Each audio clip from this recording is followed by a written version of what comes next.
So today I want to show you some data which I've just produced. I was interested to understand what's happening in Australia, and specifically I want to understand, is the case fatality rate in Australia from the recent outbreak of coronavirus, is it better, worse, or the same as previous outbreaks?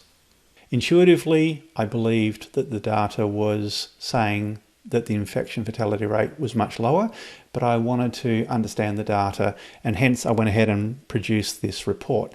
Now, the data source is that I've gone to ourworldindata.org. I've downloaded the data for Australia and in fact for other countries, and I produced my own analysis because I was not able to get this data myself from the other methods that are available. So here's the report that I end up producing, and I do have a separate video where I explain how I built this report if you're interested, but just let me show you the overview of what I did. I loaded all the data as I showed you before, and I grouped the data into 4 phases. Now these phases are somewhat arbitrary, but I'll show you the logic that I went through. So basically the first phase starts in January 2020, and if I filter on that phase, you'll see that that basically went through till the end of 31st of May 2020. So I did pick that somewhat arbitrarily, but if I show you what I did, if I come through here towards the end of May, around here, to me, there seemed to be some sort of logical break in the data at that point in time. And if I scroll down and show you that period, so let's take it through to the 31st of May, there just seemed to be some sort of natural break point where the deaths seemed to subside and we went through this period of no deaths. And I definitely arbitrarily took the first day of the month, but happy to, for other people to think that there should be some other point in time. But that's where I mark the end of the first phase and the start of the second phase. And then I did the same thing. So the second phase went through to the end of October 2020. So you can see that approximately down here. And if I scroll through and show you the data, you'll see that there were deaths sort of coming through here.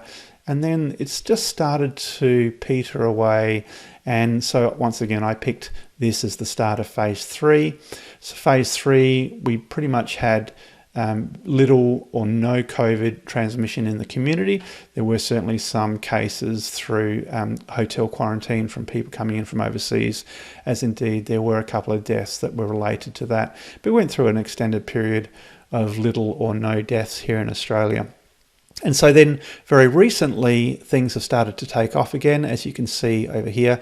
And so once again, somewhat arbitrarily, I've come through, and in fact we started to see cases rise here in New South Wales sort of around the middle of June. And so once again I've picked a date, and I picked the 1st of June as being the starting date of phase 4. So with that in mind, I've loaded up the data, and you can see here the light blue line are the new cases, showing you clearly the first 2 big waves. This phase 3, we had very little, and then we seem to be having a wave that's occurring here in phase 4. And you can see that I've actually shown you here the total number of days in each phase, how many cases appeared during that phase, and how many deaths in each phase. And now that I've got that data and I've been able to assign the deaths against the cases, I've been able to work out the infection fatality rate. And so clearly that second phase, where we had lots of issues in Melbourne, there was definitely a high infection fatality rate, keeping in mind, of course, that this was mainly nursing homes where there was really uncontrolled penetration of the virus at that point in time, and we had no vaccines. So then what I did was I did a calculation basically to work out the ratio of the current phase against the worst phase. And so, of course, that means that the phase 2 has a times less fatal ratio of 1. But the third phase, where we had very few cases and they were all coming in from overseas, we had a very low infection fatality rate of 33 times lower than phase 2, and of course they're on relatively small numbers over a large number of days. We're seeing much larger numbers now over a smaller number of days, but still the fatality rate is showing up currently at about 17 times less than the worst period for phase 2.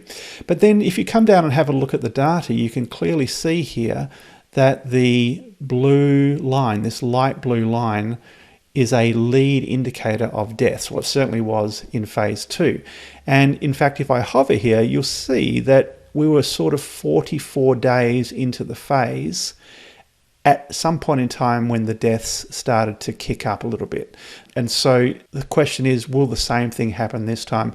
Well, based on my phasing, which you could argue maybe plus or minus 2 weeks, so I won't take too much into this at this point in time. We're already 46 days into the phase. We could argue maybe my phase should start a week later, maybe 2 weeks later. That's fine. What I do think is clear is that in the next 4 weeks, we will have more data and we'll clearly be able to see whether this previous death rate pattern reoccurs with the current phase of the Delta variant in the community here in Australia. So I wanted to share that with you. I will do an update on this data again in the future once more data comes through, and then we'll know for sure whether the infection fatality rate is worse or better for phase 4 than it was for phase 2.